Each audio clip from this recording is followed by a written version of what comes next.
teman-teman mahasiswa jurusan akuntansi khususnya semester 3. Di pertemuan ini akan kita bahas terkait dengan praktek intermediate ya.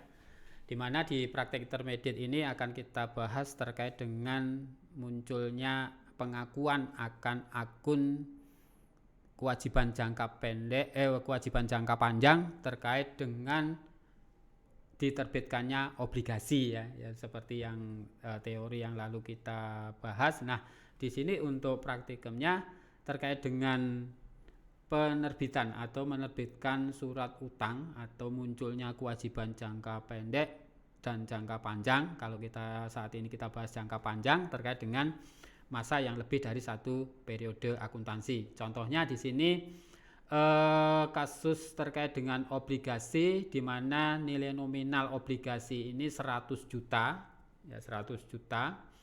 Lalu dengan tingkat bunga nominal 10%. Di sini ketentuan terkait dengan pembayaran bunga adalah 1 Januari dan 1 Juli. Diketahui bunga efektifnya adalah 8%. Jatuh tempo akan nilai obligasi itu 1 Januari 2025.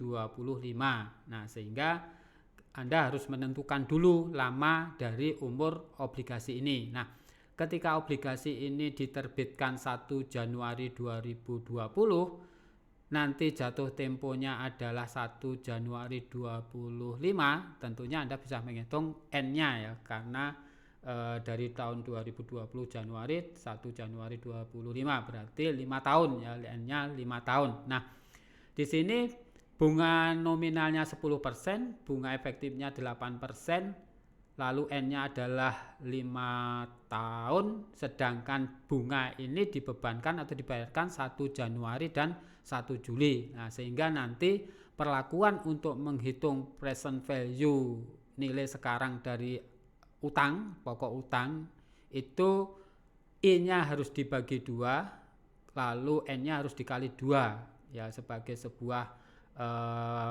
patokan ya untuk melihat nilai sekarang dari pokok utang. Nah, sehingga akan ditemukan data ya untuk present value cash flow atas nilai utang itu 0,6756. Nah, di sini terkait dengan angka 0,6756 ini bisa dilihat dengan tabel anuitas untuk 10 tahun 4%. Karena apa?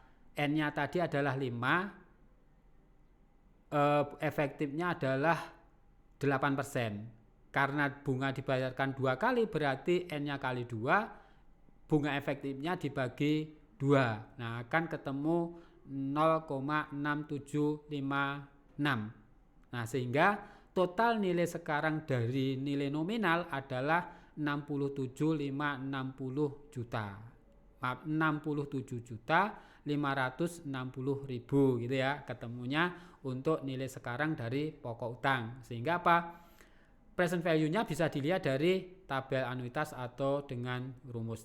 Nah, untuk menentukan nilai sekarang dari bunga ya tentunya Anda harus melihat dulu bunga nominalnya. Ya, bunga nominalnya tadi adalah 10% dikali dengan, karena dibayarkan 2 kali dalam satu periode berarti 6/12 di sini karena pembayaran bunganya. Nah, ketika nanti di sini dibayar sekali ya tidak ada 6/12, langsung aja dikalikan dengan present value atas interestnya 8,1108. Begitu juga nilai ini bisa dilihat dari tabel anuitas atau dengan memasukkan rumus 1 dibagi 1 dikurangi 1 dibagi 1 plus I pangkat N dibagi I di sini ya. Tadi sudah saya sampaikan bahwa I-nya adalah interest rate-nya atau bunga efektifnya yang dipakai di ini. Nah, tentunya dari hasil ini karena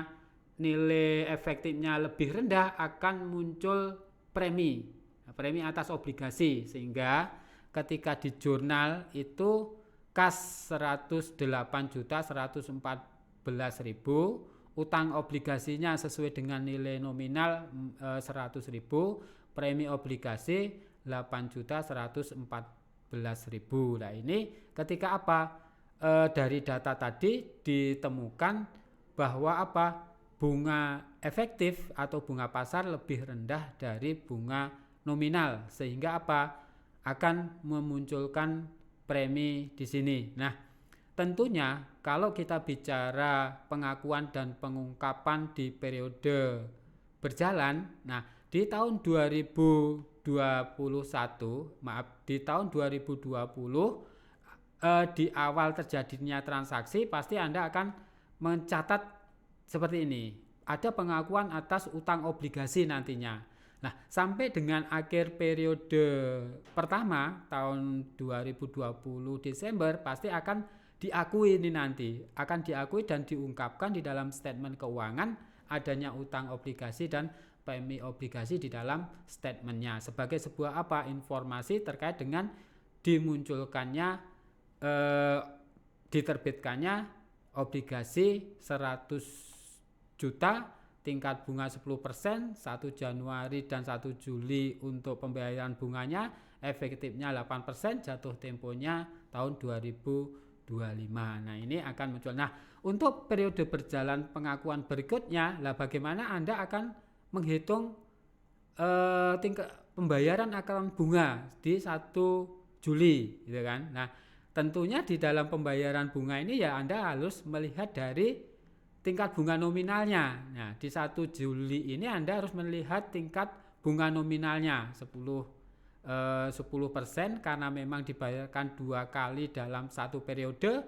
Berarti 10% kali 100 kali 6 per 12 untuk pengakuan akan beban bunga di 1 Juli 2020 karena memang diakuinya di Juli dan Januari. Nah, bagaimana ketika Anda akan mengungkapkan nanti di periode akhir tahun 2020?